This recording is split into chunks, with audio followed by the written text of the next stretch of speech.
আমাদের সম্মানিত ওলামা ইকরাম অর্থাৎ বিশেষ করে যারা মসজিদের দায়িত্ব আছেন, তো আমি তাদের ভিতরে এটা বেশি দেখতে পাই আর কি, যে যখন কোনো ব্যক্তি কবরস্থ করা হয়, মাটি দেওয়া হয়, তখন ইমাম সাহেবরা বা কোনো একজন ব্যক্তি মিনহা খলাকনাকুম অফিহা নুঈদুকুম অমিনহা নুখরিজুকুম তারাতান উখরা এই দোয়াটি বলেন আর সকলে মাটি দেয়।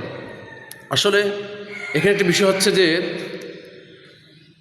আমাদের যারা ইমাম সাহেব আছেন, আমরা যারা দায়িত্ব আছি, তারা যদি এগুলো আসলে মুসল্লিদেরকে ভালোভাবে শেখায় মাসলাগুলো কেমন, তো আশা করি তারা এগুলো থেকে অনেক শিক্ষা নেবে। যেমন আমি আমার মহল্লার কথা বলি, আমার আগে যে ইমাম সাহেব ছিলেন উনি এটা করতেন যে মিনহা খলাকনাকুম অফিহা নুঈদুকুম মিনহা নুখরিজুকুম তারাতান উখরা এই দোয়াটি পড়তেন আর মুসল্লিরা সাথে সাথে সেখানে মাটি দিত।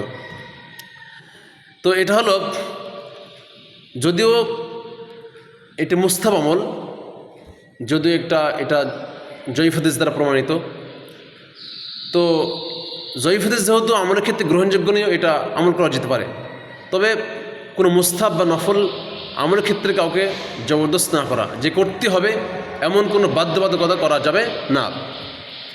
তো আমি আমার মহল্লে আসার পর যখন আমি দু একদিনে আমার আমলটা করেছিলাম, তো এরপরে আমি আমার মুসল্লিদের বলে দিলাম যে আসলে আমরা যেই দোয়াটা পড়ে থাকি মিনহা খলাকনাকুম অফিহা নুঈদুকুম অমিনহা নুখরিজুকুম তারাতান উখরা, এই দোয়াটি আমরা কী জন্য পড়ি বা এই দোয়া পড়ার কারণে ফায়দা কার হয়, যিনি মাটি দেন ওনার নাকি মৃত ব্যক্তির?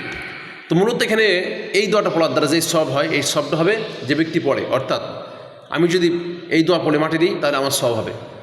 আর মাটি দেওয়ার ক্ষেত্রে এই দোয়া পড়তে হবে বিষয়টা এমন না, এটা অবশ্যই কোরআনে আয়াত, তারপরে এক হাদিসে আছে, এটা আল্লামা শাওকানি রহমতুল্লাহ আলাইহি নাইল আওতার ভিতরে এটা লিখছেন। এরপরে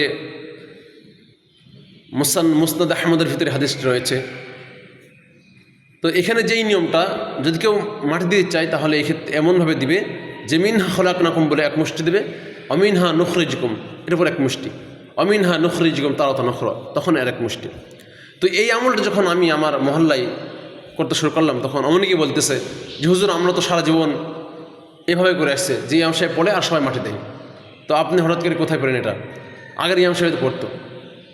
তো আমি এই জন্য বিশেষ করে যারা আইম্মে মাসজিদ আছেন, খতিব সাহেব আছেন, আমি আপনাদের বিশেষভাবে অনুরোধ করব যে যখন কোনো আমল আমার মহল্লায় মুসল্লিরা করবে, সে আমলটা কতটুকুনি শরীয়তসম্মত বা সেটা মানে নিয়মটা কেমন, এটা জেনে তারপরে ইনশাল্লাহ কী করবো, মুসল্লিদেরকে সে আমলটা করতে বলবো, নতুবা এই যে সমস্যার সম্মুখীন হতে হবে। আর এই দোয়াটা না পড়লেও মাটি দেওয়া যায়, এটা কি কোনো ফরজ ওয়াজিব না সুন্নত, কিছু না এটা।